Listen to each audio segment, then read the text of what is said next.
soy joven por si acaso, pero hay unos más jóvenes que están cogiendo la posta de este proceso. Miguel, Ron y Mabel, entre otros compañeros y compañeras, que cómo nos emociona realmente poderlos ver. Ay, también acá me reclaman, esta juventud acumulada en todo caso. Y muchas gracias a nuestro compañero Fernando por comentarnos, y qué alegría ver este proyecto realmente, Venezuela, paz constituyente. ¿Se acuerdan que hace pocos meses nadie quería hablar de Venezuela? Nadie quería defender Venezuela, porque Venezuela estaba siendo tan atacada que los medios de comunicación solo nos vendían guerra y muerte. ¿Cómo logró la constituyente promover la paz en Venezuela? Y deba, compañero Fernando, un abrazo fuerte a todo el pueblo venezolano y a los líderes de la revolución bolivariana de nuestra querida Venezuela. En Ecuador queremos la asamblea constituyente, compañero. Vamos con una opción, vamos a analizar las opciones. Y bueno, yo les decía que hay temas que tenemos que analizarlos en conjunto, porque si algo logramos en esta maravillosa década ganada, que no fue aislada, que fue parte de un proceso de revolución de toda América Latina, fue que dejemos de vernos como individuales, fue dejarnos de vernos como países aislados, fue dejarnos de vernos como países que estaban sometidos ante una potencia hegemónica mundial. Eso, que para nosotros no debe ser extraño, tiene que hoy recordarnos de dónde venimos y dónde se origina la revolución ciudadana. Cuando nosotros, y estamos a poquitos días de haber conmemorado y recordado, a ver aquí, como la elección, recordamos en estos últimos días 100 años de un hito histórico que cambió la historia y la relación política del mundo. ¿De qué me estaré refiriendo? Muy bien, la revolución bolchevique, Rusia, Lenin, el verdadero, el compañero Vladimir Ilich Ulyanov, que además planteó al mundo una nueva correlación de fuerzas ante esa hegemonía neoliberal en la que todos nosotros no podíamos esperar nada más, porque todo estaba dicho. Porque ¿para qué luchar si no tienes opción? Si eso es lo que te da el sistema, eso es lo que vives, por lo tanto no tienes derecho a aspirar más de lo que te tocó vivir. Que el pobre nace pobre y muere pobre. ¡Cuánta mentira en un sistema neoliberal occidental insensible, devastador para los pueblos!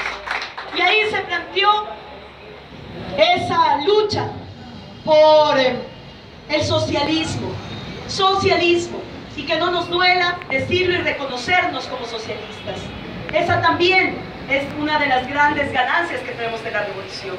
Y luego pasaron años y llegó el Partido Comunista de China a hacer gobierno, pasaron 100 años recién, bueno, estamos cerca de los 100 años, recién acabaron su 9º congreso, es decir, hay una teoría vigente que cambia la correlación de poder y vuelve a este mundo que era unipolar en un debate de la multipolaridad. Es decir, no reconocemos ninguna hegemonía que no sea la construcción de una nueva hegemonía socialista en el mundo que permita la diversidad y la reivindicación de la soberanía de nuestros pueblos.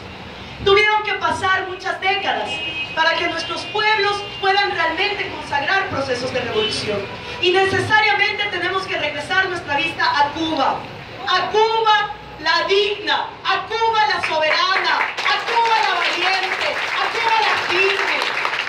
Cuba, que lleva 60 años de resistencia y que cuando creíamos que por fin un bloqueo irracional e ilegítimo se había levantado, viene alguien del norte, alguien ligado a los shows, a los espectáculos, que no tiene idea de política, a volver a sancionar y a buscar sanciones económicas contra Cuba. Y me refiero a Trump, el cual debería mantenernos en debate. Hace 10 años teníamos una capacidad movilizadora desde las organizaciones de izquierda que solo con el hecho de que Estados Unidos implante medidas económicas contra Cuba ya nos hubiera tenido en las calles. Y ojalá despertemos, porque esa no es una alerta para Cuba, es una alerta para América Latina. La nueva configuración neoliberal, la nueva configuración de esa hegemonía nuevamente está atacando a América Latina. Y tenemos un Cuba, y acabamos de escuchar la experiencia de Venezuela, que nos enorgullece. Y también hay otros procesos. Cuba, 60 años, Venezuela, 20 años, con el comandante Hugo Chávez. Luego llegó Néstor Kirchner en Argentina, Lula da Silva en Brasil, Evo Morales en Bolivia y Rafael Correa en Ecuador.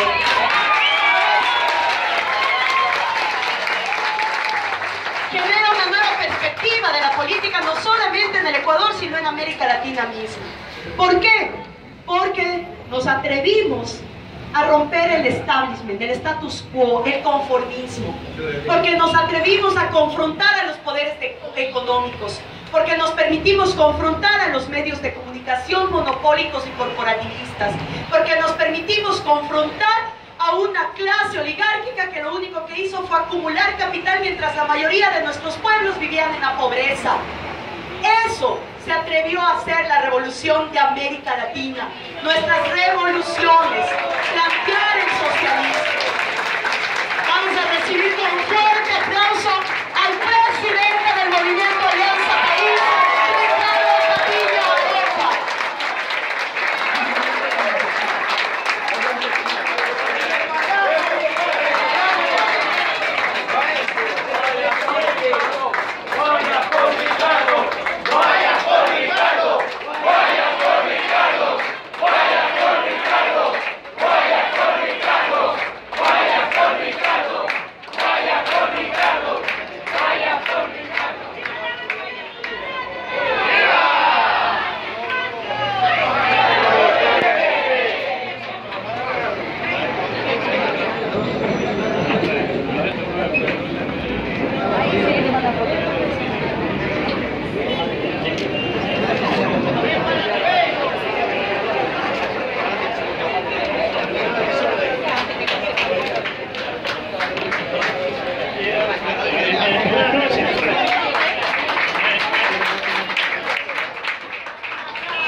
Entonces decía, antes de que llegue nuestro presidente del movimiento, decía que nos atrevimos a marcar revoluciones, rupturas ideológicas políticas. Llegar a un gobierno no es solamente llegar a ser presidente, es llegar a gobernar con una visión política. Por eso se transforman los pueblos. Porque si solamente queremos ocupar Carondelet y cumplir lo que tengamos que cumplir, entonces estaremos alimentando a ese status quo. Cumplir con una visión político-ideológica es tener claridad qué futuro se proyecta cualquier tipo de democracia, de participación, de sistema económico, de sistema productivo, social, cultural, etc. Eso es lo que nos atrevimos a hacer en América Latina. Y claro, después, ya no vale la pena recalcar cada uno de nuestros logros, porque lo sabemos y nos enorgullecemos de cada uno de los logros de la década ganada, de la revolución ciudadana liberal. Entonces,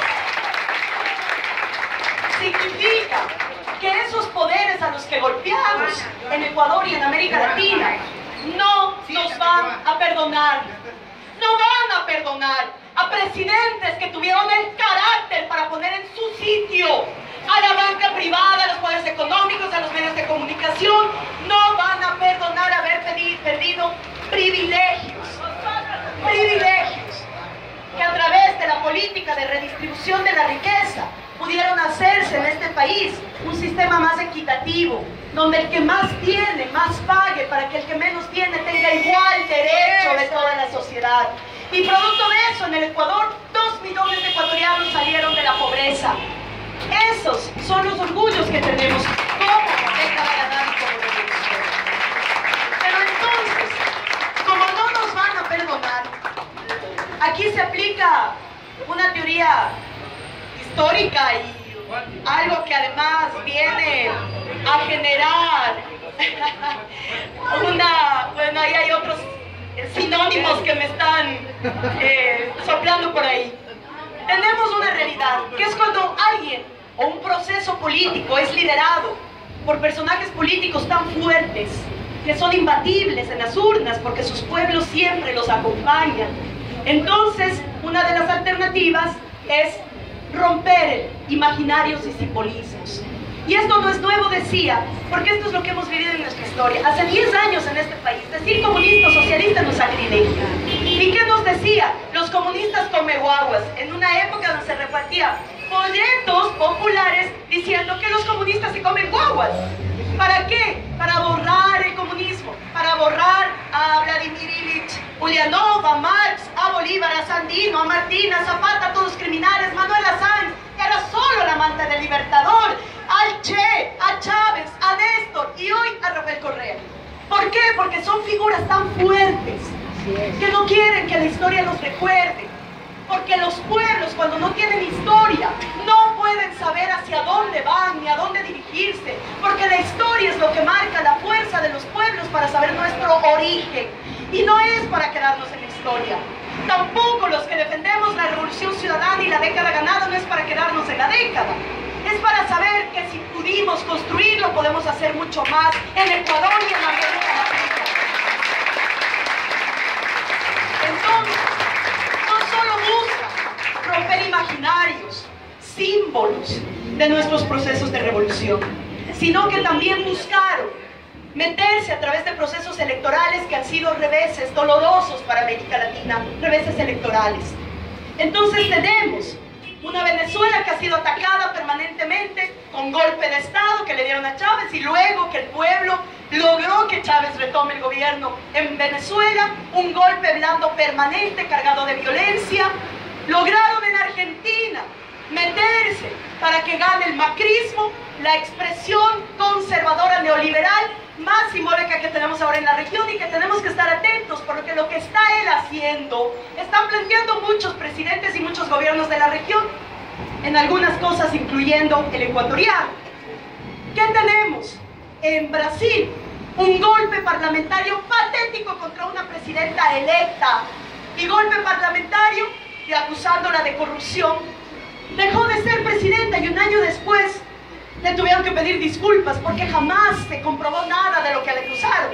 Pero las disculpas no sirven porque ya dejó de ser presidenta. ¿Y quién está ahí? Temer, la expresión del neoliberalismo. Bolivia, campaña para abrir el candado constitucional frente a la postulación indefinida.